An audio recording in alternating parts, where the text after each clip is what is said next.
Welcome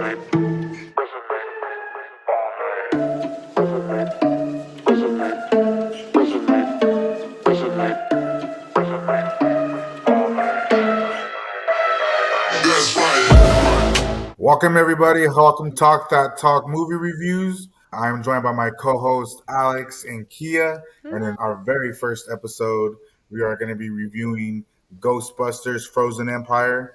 So this one actually is the sequel to Ghostbusters Afterlife, which was directed by Jason Reitman. This one, however, was directed by Gil Keenan.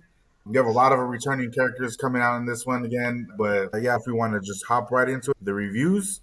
Ghostbusters, family film, fantasy, action comedy.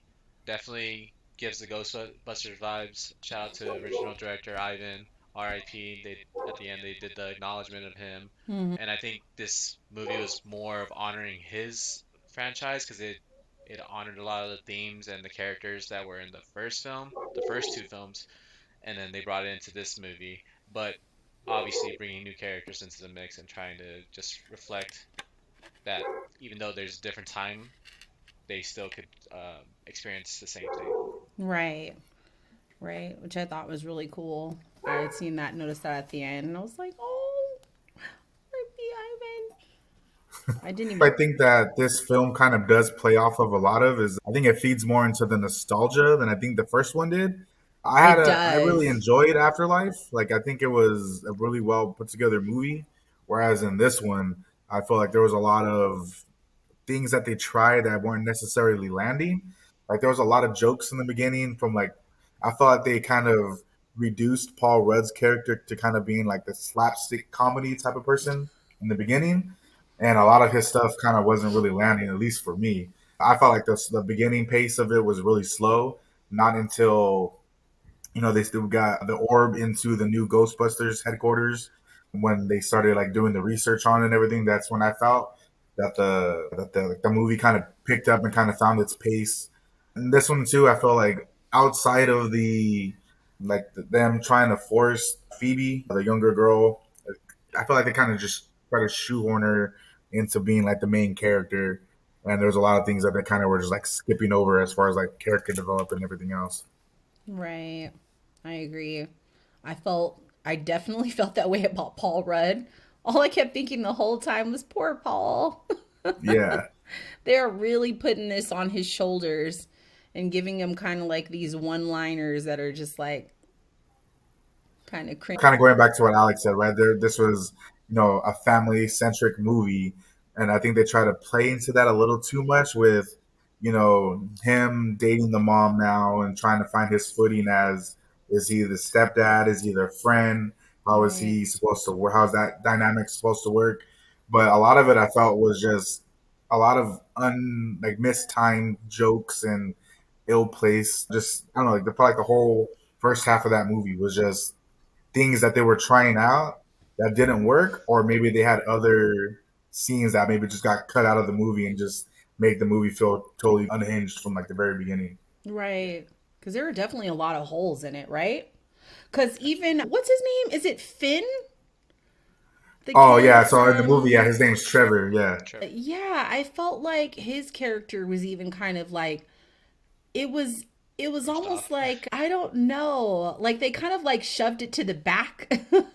He really yeah, had like no dialogue. And that was surprising considering that what he was trying to catch Slimer, and even that fell like really really short because I love that they still kept kind of like you said the nostalgia and the I don't know, kind of like the element of what happens when you do actually like get the encounter with Slimer, but it kind of wasn't enough either because people are seeing like all the mess and everything on the ground, but they're not seeing why it's like that. Because if no one's like, of obviously, I'm telling my age here, if you didn't grow up in the like 80s and like early 90s, you would know that when he eats stuff, it falls out of him, right? that's another one of those things where they were trying to live off that nostalgia. I was like, Yeah, oh, remember Slimer? He's in this movie. You right, remember all the original Ghostbusters? They're right, in this movie. So I felt like they try to play on that way too much, and it just a lot of it didn't land. They were just like a little beat of the movie would happen, and then oh here's a cameo, and then another beat of the movie Right. would happen. Oh, here's another cameo. So I don't know. I thought it just they were trying to riff off of like the nostalgia of the all the older franchise way too much. Right. I agree. Um, as far as this movie, I really enjoyed it, but I do agree with you guys where there was a lot of plot holes, and I feel like there's has to be like a director's cut out there that feeds into Yes. these character developments, because it looks like they gave us what their flaws were in the beginning, which was the mom having to be a parent of Ghostbusters now and being involved with her daughter being like an intelligent little scientist, and she's Right. just the brother being an adult now. He has to transform into something, but they literally do nothing throughout the movie to show at the end about him being an adult and him getting that character development at the end. Who else? Paul Rudd being the dad, this awkward dad in the beginning, but he's not sure if he's the dad or not, and then they do it at the end. Hey, you're the dad.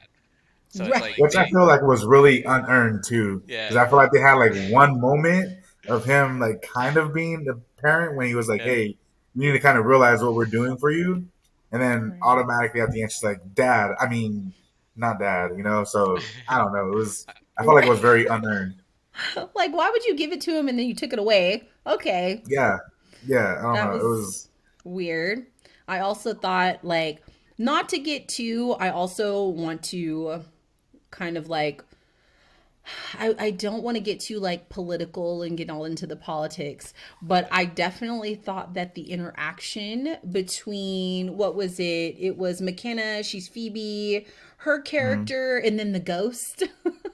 That was Yeah, like a Yeah, very strange interaction. I was like, what is happening here? Are they yeah. friends? Or They're booze. what yeah. was this? I low Right? key kind of got that vibe What as is well. Like I was like, happening? are you trying to insert a romantic tension between a ghost and a Thank human? Like, you. doesn't make Oh sense. my gosh. Yeah, Other people felt it. Yay. Because I yeah, was like, what is happening here? I think that's one of those things that they try to. There was like a thread of another bigger plot that maybe got cut, and they were just Yes. like, well, this scene fits kind of, so let's keep it. Because I also feel that like the main villain needed her, I guess, to kind of so that they can have her, speak, the chant, so that they can open the orb so he Right. can come out. But at the end, it was like, well, I don't know. Like I said, it kind of just felt too rushed. It was all like kind of put together. It was really discombobulated. Right. But I will say though, once the movie kind of released the villain and he kind of started showing up, I felt like that's when the movie kind of picked up its pace. Everything Yeah. started to gel. Because the one character that we haven't talked about yet was a Camille Johnny's character. Mm-hmm. yeah, I felt like when he first kind of sold the orb, I thought he was just like a throwaway character, kind of just in there, to kind of sell tickets more or less, right? And then Right. when it reveals who he is, he's what is the fire Fire master? master. Like it kind of to me, it kind of caught me by surprise. It was just like, oh, he's returning to the movie. Oh, okay, now he's actually somebody important. And Right. then also, I felt like he kind of ruined the moment when he slid down the pole. I felt like it was a very tense moment, and then he was getting stuck, kind of Yeah. sliding down the pole. So I don't know. It was very, very. I guess it worked because it was kind of funny, but I felt like it was out Yeah. of place. No, that definitely wasn't funny. That definitely threw it off. I think the problem was is that they didn't have enough like yes, I do agree like once the actual ghost villain that they were actually trying to catch finally came into play, that's when it really picked up. But it's almost like they didn't use the opportunity to have like really big boom like aha moments. I was like, gosh, if he's the fire master, why isn't he doing way cooler shit? They could have Yeah, made him way cooler. They could have had him, yes, at kind of where he was, not still learning and couldn't really get the candle to light. But then by the time he actually did finally was able to, manipulate the fire, it's like, gosh, he could have went crazy. They could have yeah, really went crazy and they didn't. yeah. It's almost So like they took that away from him too. it's kind of like I yeah, mentioned earlier, like where they gave everyone their flaws, like him included. He doesn't know his heritage. He thinks he's just a Yeah. guy who's an entrepreneur, Right. reselling sneakers and all that stuff. Like he doesn't see. superstition and all that stuff, even Right. though it's his heritage. And even when he's trying to do the candle thing, it doesn't come until he's trying to protect someone else that his powers come out. Right. And I was all like, okay, then now he's developing, and then they do the fire pole scene, and I'm like, see, you ramp it up just to knock him down, Yeah. and Yeah. then that's the thing I didn't really appreciate as far as like character development would have worked, but it feels like Yeah. they didn't really have it in accords on how to go from point A of being someone with a difficulty Right. to someone that's a solution and they resolve their problems. The only one that I saw have full resolve was Phoebe, but she's the main character in this one, so it's like they had all these characters but they didn't know what to do with them, and they're like, all right, Right. let's just resolve it with a quick answer at the end. And Yeah, trying to give I'm everyone a glad you moment. brought that up because there was a lot of things where like in the beginning parts of the movie where they were like, "Hey, remember this guy, this little kid podcast that was in the first movie? Yeah. Here he is again." Yeah, And then remember Lucky? She has an internship at the Ghostbusters headquarters. yeah, Yeah. So it was just like a lot of things where they were still trying to have you guys recall from Afterlife. yeah. Like, okay, here they are again. Don't forget about them. They're here, Even even though it's been though they're years not really going ago. to do anything. That movie Yeah, came oh, out yeah, years and that as ago. well. Yeah, Or even the OG Ghostbusters where Ray gets that talk from Winston, I believe, and he's like, yeah, "We're too old for this, you know." And then he's like, "You could have got someone hurt," and I was like, "Okay, so now this is his character flaw that he has to deal with. Like, oh, it's age." And at the end, there's like, "This is our golden age. This are these like this is what we want to do." And I'm like, Yeah. "See, that wasn't really character development. It just like you had that flaw, and then you're like, oh, solution at the end. There's no Right. build up yeah, to it." Right. yeah. And then I Instead gotta of get building like I up. guess a super hot take right now. Maybe I don't know if I'm the only one that feels this way, but I wasn't feeling the whole Bill Murray thing, man. Like I felt like Hot take. his Oh. whole vibe and everything was Same. they just did it to put seats, butts in the seats. It was one of those things where No. he didn't do anything. He was literally playing Bill Murray in the movie. So He's I don't know. It himself. was just he was just there collecting a check. I don't He know. was himself. Yeah, But the thing is, you can't really do a Ghostbusters movie without him. Without him, But of it's just like course. I felt like they didn't really write him into the story. Maybe it's him or the director. They just didn't want to have the OGs in there. So it's like I feel like I wanted Bill Murray in that film, but I felt the same way at Afterlife where he got like two lines, and I'm like, all right, I guess little fan service. Justice for Bill. Yeah, They did him. yeah. It was so bad. And I think like the problem is, and this is the problem, not to like go there, but we're going to go there. My problem is with a lot of movies is it's like there is no dialogue. There is no good plot. And what we're also missing is just like you said, that character development where you have an opportunity to really grow with the character. It's yeah, almost like you feel really attached to them by the end. Because I hate to go there again, but the best movie that did this, and even if you've never seen any of the other volumes, Guardians of the Galaxy 3, Volume 3, did an excellent job at character development. If you've never seen the other volumes, you would still get it and you would still be just as attached, probably by the end of that. I would have. I think I agree with you mainly because they felt like there was too many. Maybe this movie suffered from too many characters in there to where they lost sight of, okay, I gotta develop Phoebe. Yeah, Okay, now I gotta do Trevor. Oh right. wait, we gotta start podcast. Oh wait, we have Lucky. Oh Yeah. we're introducing Lars. Who's like this other big scientist there. So I just think they The kind little of. mini ghosts, the little yeah. Oh yeah, fluffs. yeah. See, and again, another callback to the I was originals, like, right? whoa. Keep the fan service and all that stuff. Yeah, but I will say there was one cameo in there that I did like that when I seen it happening, Hmm. I noticed it and I was like, okay, this was cool. This is like they answered one of the questions from the first movie was the first ghost they ever interact, which was the lady in the library. Yeah. Yeah, In the I first remember that scene. movie, they see her, she scares them and they run off, and then she's never mentioned again in Yeah, any of the movies. So I thought it was pretty cool that they brought her back for this one. they S- did. Same library and everything. Yeah, And I thought that was funny. That was super funny. I was like, oh snap, she's going. One things I will say about this movie, just a highlight on everything that's going on in entertainment. Like a lot of these films and series, they bring in a big bad just to end them like that. And I was Yeah. like, for the build up to be like, as far as us talking about build up, the build up to be so good for you to just like nerf the villain at the end. Um, Yeah. a big example of that would be Game of Thrones, how they brought up the Ice King first 7 seasons Right. and they kill him off in one episode, and I'm like, why? Or at Why? least, you know what? If they're going to do that, make it good. Like, Yeah, I think one of the. I think my really good example of this, it's not a movie at all. It's a show. And I don't know if anybody watches Power, maybe not, but one of my favorite, my favorite episodes, and I think this is season one. I haven't watched it in so long. I need to rewatch it. But obviously, one of the worst villains that they ever had or opponents was Milan. And I remember just them building that up and them just trying to get him X'd off. And they did it in one episode. So sorry, y'all, spoiler alert. But when yeah, they did do it, it was the best shit.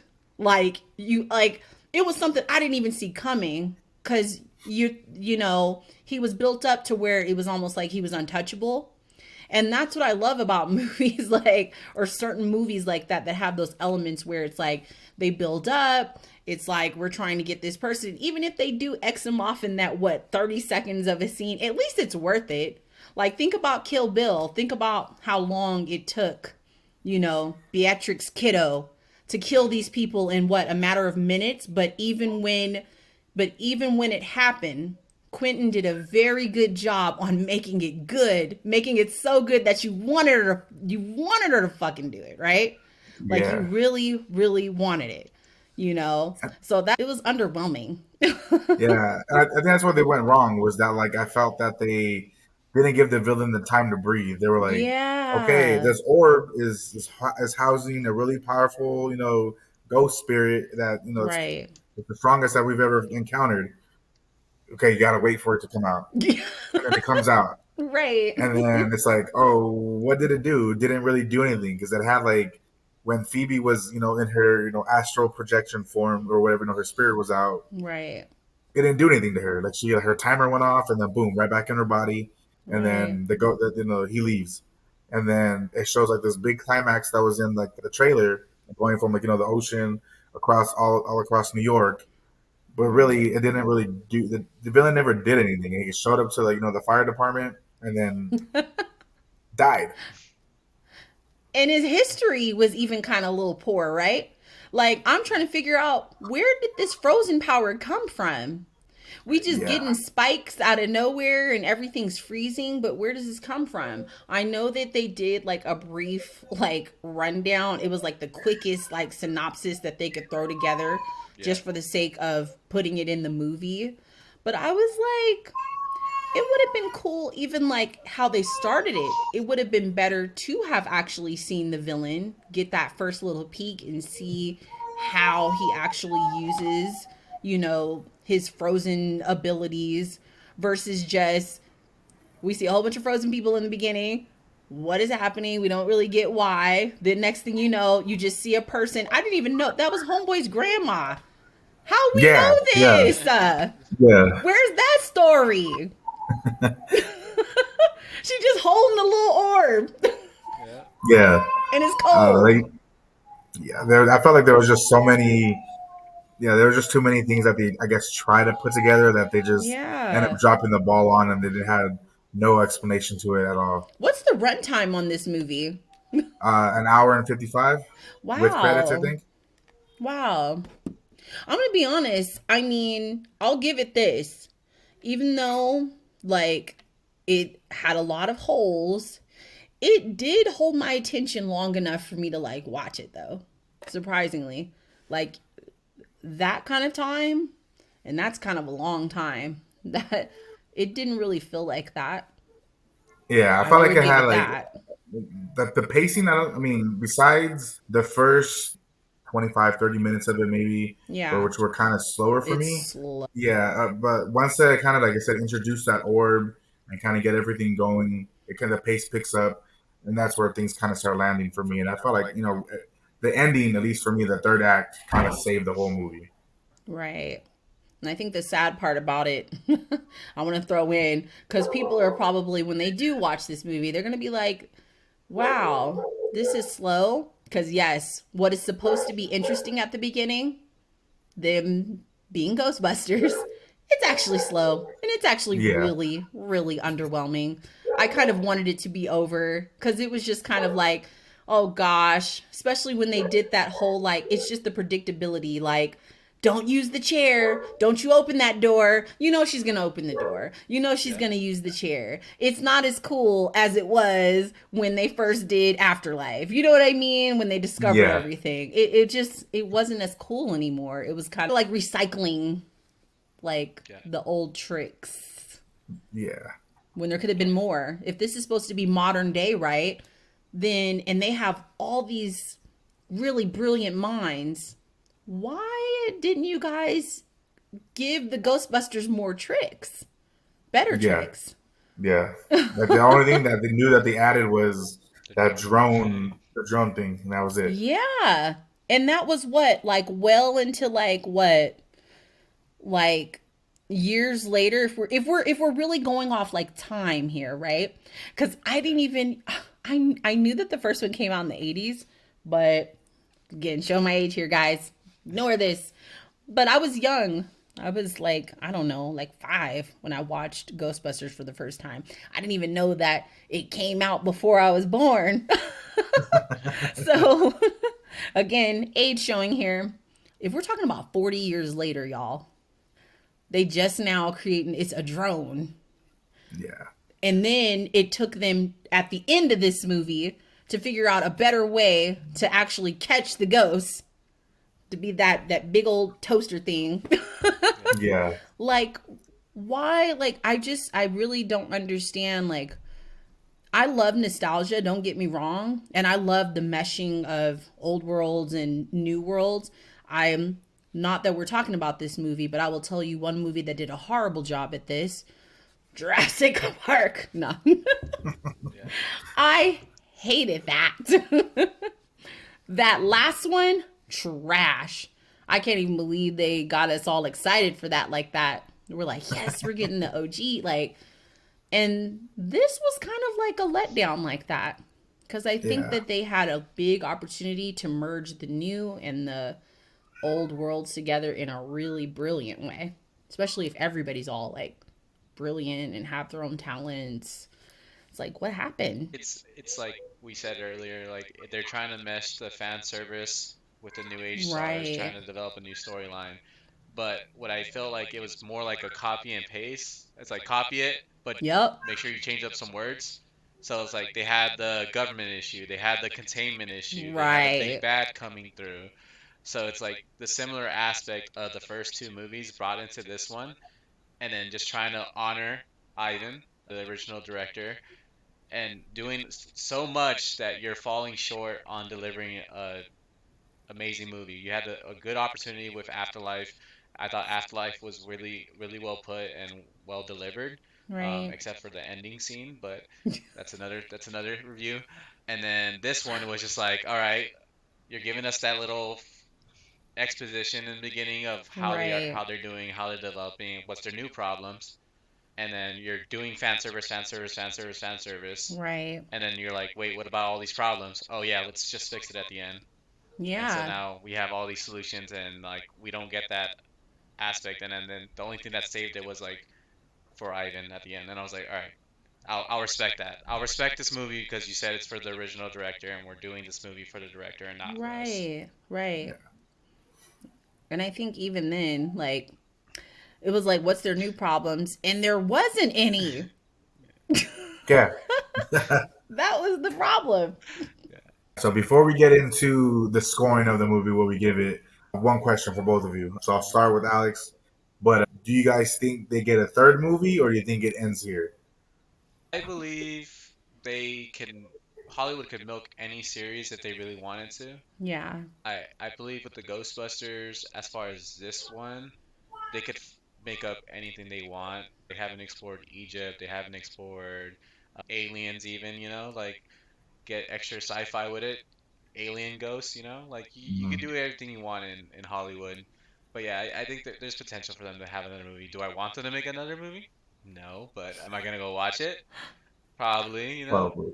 Like one of the things I failed to mention earlier is like even for this movie, I watched it twice. One for myself, and Hmm. then one for the second time for this. Like I was like, I want to watch a movie and just watch the movie. You know, I don't want to Same. be all psychoanalyzing it Yep. because I'll do that with That's movies. me. So that's me having to I use see my everything stub twice. rewards and watch it twice for free Right. because I'm gonna be that guy that's like, that's not right, that's not right, that's not Yup. right. I would have done this differently. The director doesn't know what he's doing. The writers don't know what they're doing. But if I just watch it for fun, Yeah. then I'll be all right. Then the second time I'm gonna be a jerk and like say, hey, you guys need to fix this. I should be in Same. Hollywood. All right, Same. Kia, what about you? I am honestly only going to snowball off of what Alex said. I honestly agree. Do I want them to make another one? No. Please don't. However, they probably will. It isn't even a probably because they already had kind of like that their wannabe Marvel moment at the end. So that was that window. I feel like they what they did was open that door for the famous giant ghost fluff. I definitely feel that like that will come into play and like just like Alex said, it will probably open more doors for more interesting like ghosts and villains. But my prediction is it will be a straight to streaming movie. Yeah. I I don't can think see so that they'll happening. because Yeah. they won't be able to get the other characters That in the that or movie. give or take, either Paul Rudd is gonna die off screen, or one of the OGs is gonna die off screen. It's gonna be like a big thing. What do we do now? Like They Spider-Man might. Homecoming type thing. Like Yeah. I think he's going to be written off. I don't even think he's going to come back for it. I think they will write him off as he just couldn't handle being in that family anymore. That's what will happen. I think they kill him Him and the off. mom broke up. Yep. Yeah. I think they kill him off. Yeah. Gosh, Alex. I love Paul Rudd, but Why do you I want think him to? Do you love him, but you want him to die? it's because that's the only way I could see him. We'll go ahead and give our scores and final reviews for it. Yeah, I'm giving it a 5 out of 10. Only because I just didn't like it. It was too many holes. And I guess I would say too, it's a little bit more marketable to younger kids. So this definitely could be like a tweens thing. Like, even though they had a lot of OG characters, and just like Alex said, it was just kind of like the fans' demand. Despite that, they were still catering to a certain demographic, regardless of who was in it or not. And even the writing and everything in it was just kind of like, well, and don't get me wrong, I like kid stuff. Okay, I think I was more excited about the Despicable Me trailer than I was this. I was like, oh, Gru is back. He about to be a new dad. Oh, it's on now. Like my favorite little crew is back. But Right. this, I don't even think, and my daughter didn't go see this, and I probably will take her to go see, and she's 9, but I doubt she will like this. I highly doubt it. So 5 out of 10 for me, guys. It was just too many holes, and it was very predictable. There's even a part where they're like standing by a door. I don't want to give it away, but I'm about to give it away. They're standing at a door, and it opens, and you just see Win. And my date was like, "That's Bill Murray." Yeah. And guess what? It was Bill Murray. Yep. Yep. So yeah, As far as me, as much I binge watched the whole series before watching this movie. Real big fan of Ghostbusters. Um, Ahead of its time in the 80s, but now with movies like Endgame, Avatar, yeah, we need something more. We need those plots holes not to right. be there. At least CGI be a little better, which I don't think it was that bad in this movie. No, Um, I think the effects of it were really good and spot on. But as a dedication movie, I'll give it a 6. I just feel like I rank all the other Ghostbuster movies except the reboot higher than this one. Um, yeah, it just wasn't the best Ghostbuster movie. Yeah, Considering its time and element, I like it agree. wasn't delivered really well. So for me, I think I'm gonna probably a 6 out of 10, just because I felt it took way too long to kind of build up from the beginning, middle to the end. There was a Right. lot of plot holes in it. The ending for me saved it. I think the way when they introduced the villain and he was able to, be on screen for the 5-10 minutes he was there. I think all that kind of played out, and then everything else from there kind of flowed a lot better. But overall, I think I'll probably have to give it a 6 out of 10. Right. I agree with that. All right, so with that, do you guys have any final thoughts before we get out of here? I give it a 6.5 because Slimer was in it. No, you didn't. There Yeah, you and go. I just they thought of that. really I just saw it pop underwrote up. his character too. Like that was Yeah, rude. That was really rude. 6.25 then. Yeah, Yeah. there you go. Those little extra points count. Yeah. All right, you guys. Thank you guys for joining us on this video. Again, we are Talk That Talk. For myself, Adriel, we have Alex and Kia. Thank you guys again for being a part of our very, very first episode. Thank you again, and we'll see you guys in the next.